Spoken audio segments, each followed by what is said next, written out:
All right, today we are diving into one of the most absolutely mind-bending concepts in all of physics.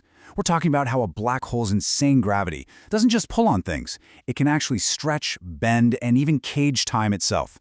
Let's get right into it. So let's just kick things off with a question that's going to totally flip what you think you know. We're all taught that gravity is a force, right? It pulls you down, it keeps planets in orbit. But what if it's so much more than that?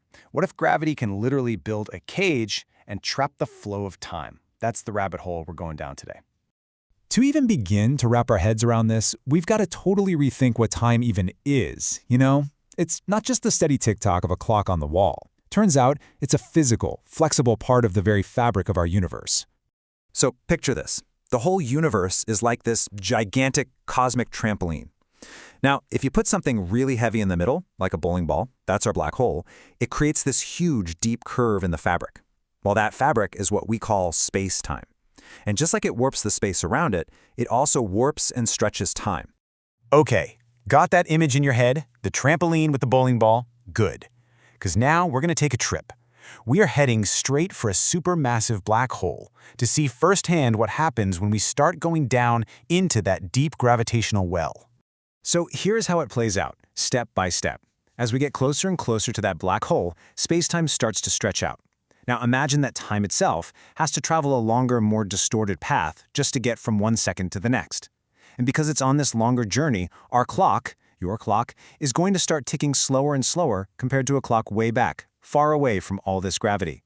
And this is where it starts to feel, well, weird. You can almost feel it. It's not just a pull on you or your ship, it's this, like, physical drag on reality itself. The closer you get, the harder time has to fight just to move forward at all. And this right here, this leads us to one of the biggest, most brain-breaking paradoxes in all of physics. Because depending on where you are, your reality is fundamentally different.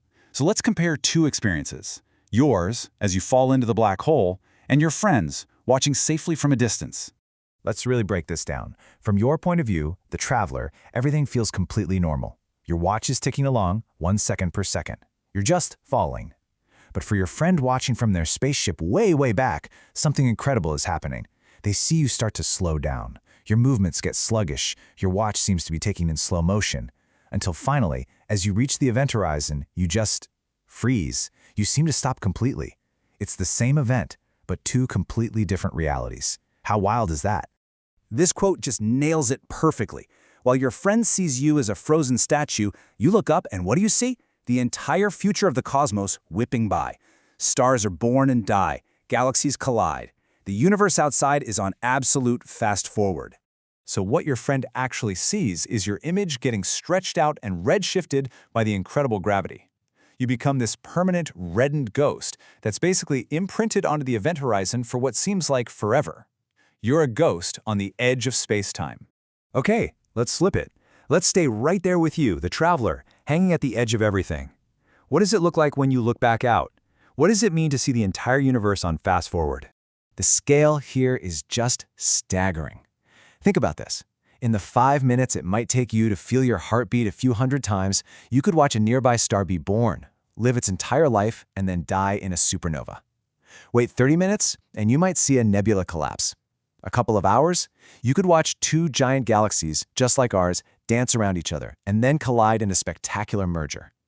Eons of cosmic history are just flying by. This is the true power of gravity. It's not just moving stuff around. It is the master director of the entire cosmic movie. And from your front row seat, you are literally watching the future of the universe just play out before your eyes. So, I know what you might be thinking. This all sounds like crazy sci-fi, right? Fun, but not real? Well, this is the part where science fiction slams right into scientific fact. We can actually see the legacy of this warp time, right here, today. And we're not talking about dusty old theories from 100 years ago. This is cutting-edge science. In fact, new instruments expected to come online around 2026 are going to push our understanding even further. This is happening now. So how do we know this stuff is real? Well, observatories like LIGO detect gravitational waves. These are literal ripples in space-time that are caused by massive events, like two black holes smashing into each other. When scientists look at the signals from those collisions, the data is a perfect match for the predictions of time being warped and distorted. It's the universe sending us a receipt, confirming that, yep, time got totally bent out of shape here. So here's the bottom line. This idea isn't a thought experiment anymore. It is a measured, confirmed part of how our universe actually works. In fact, it's so real that the GPS in your phone has to account for these tiny time-bending effects every single second just to tell you where to turn. It's that real. And when you really stop and think about that, it changes everything, doesn't it? It means that our idea of a single, universal now is, well, it's an illusion. Your now, my now, and the now for someone near a black hole are all completely different. The past, present, and future aren't fixed. They're all relative. So it all leads to this one huge final question. If time isn't just a concept, but a physical thing, a property of the universe that gravity can literally grab and bend, what else is possible? What does that mean for our future? It's an absolutely incredible thing to ponder.